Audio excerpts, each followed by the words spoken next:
Мұқағали Мақатаев менің мақсатым. Мен жырлаймын, сырласамын, сыр бар замандаспен мұңдасамын. Асыққан уақытыммен адымымды абайлап анда-санда бір басамын.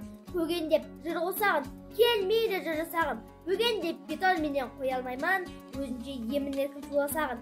Ғайыпта пайда болған сәтті сайтандайын, жыр туса қайтармаймын, улатып майтаңдайын. Ашы тіл ақиқаттың айтар дөйім, жаныңнан жалындаған өркеп деген, жалықпай өзім зерттеп келем. Ой, жүрегім орнынан қобалжыма, жарамсам жалған тіпті беттетпеген. Тіптен мен еместі, мен дегенім, сендірмеймін, сенбегенің, басқаның жаны сырын ұғу үшін өзімді зерттегенді жөн көремін.